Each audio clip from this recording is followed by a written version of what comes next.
Hello. So today I'm going to be reading from the Path of the Righteous Gentile, chapter 5, the prohibition against idolatry. Now, this chapter is a thick one, so I'm probably going to make two parts to it, but both parts are going to be playing the Crown Chakra frequency while I listen to it, since this will be the seventh and final chakra. We're calling the prohibition against idolatry the seventh law of Noah. Alright, let's begin. Part 1, Definition of Idolatry. The essence of the seven laws of Noah is the prohibition against idolatry. One who worships another deity besides the God of Abraham, creator of heaven and earth, denies the essence of religion and rejects the entirety of the seven universal laws, and one who guards himself against idolatry demonstrates belief in God and affirms the entirety of the seven universal laws.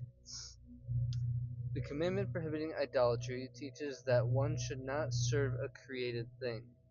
No angel, no plant, no star, nothing of the four fundamentals, earth, water, fire, air, nor anything that is formulated from them. Even if the worshipper knows that God is the supreme being and worships some creation as a way of glorifying God's greatness and his ability to create great beings and things, nevertheless this is idol worship. A person may ponder the heavenly spheres and observe that they do not die like other things, and that it is therefore proper to bow down to them and serve them. To do this is to place them between oneself and the Creator. For although God may have assigned these celestial beings certain roles in the conduct of the world, nevertheless, man's responsibilities are to God and not to God's messengers. This, in fact, is how idolatry came to exist in the world. The generations that lived immediately after Adam recognized that God had created magnificent heavenly beings, the sun to rule by day and the moon to rule by night, and these people began to honor God's exalted messengers. Soon it was forgotten that these messengers had been appointed by the Creator, and the sun and the moon began to be honored for their own greatness. This developed to the worship of these creations as deities themselves without awareness of the God who had created them. Although there are opinions which state that the children of Noah transgress the prohibition of idolatry from the moment they make an idol, the final law is that the transgression does not come into effect until a Noahide actually worships or serves the idol. According to many authorities, a Noahide is not warned against the concept of partnership with God. The concept of partnership is the acknowledgement of the existence of the God of Israel in combination with belief in the possibility and existence of a deity, independent will, other than God. So long as ascribing power to a deity other than the Creator remains conceptual, it is permissible to the children of Noah, according to many authorities. But any worship of this independent being is clearly idolatry. The danger of the concept of partnership is that it frees people to act in accord with non-existent gods and opens a doorway to actual idolatry.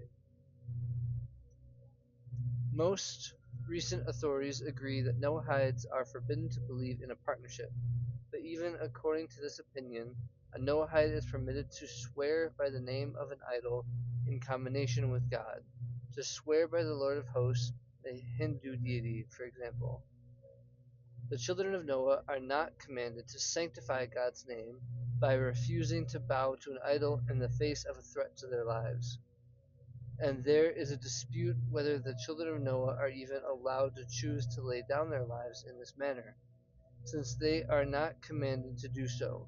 However, since the children of Noah may perform any of the 613 commandments of the Torah to receive reward, with the possible exceptions that are found in the previous chapter, then it would follow that a Noahide may choose to lay down his life for the sanctification of God's name rather than bow to an idol, even though not commanded to do so.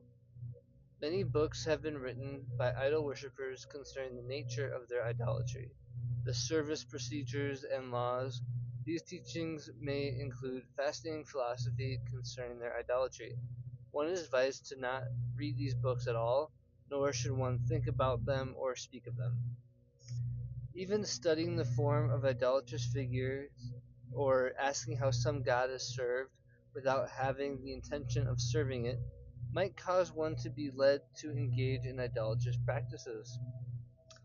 Anyone who acknowledges that an idolatrous religion is true, even though he does not serve the idol, insults the mighty and exalted name of God. Part 2. Serving an idol, making an idol.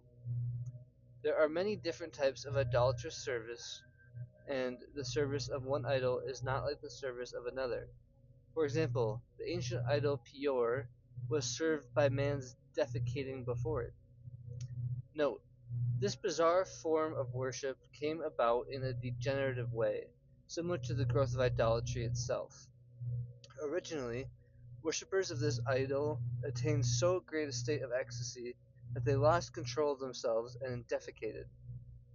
Their children saw the effect and, misunderstanding the cause, concluded that the worship was defecation.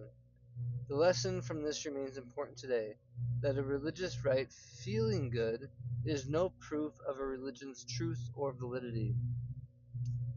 A person transgresses only when he worships the idol in a normal manner ascribed to each respective idol. Consequently, courts of law have to know the appropriate service for the idol in any case of idolatry. The preceding law applies to unique forms of worship.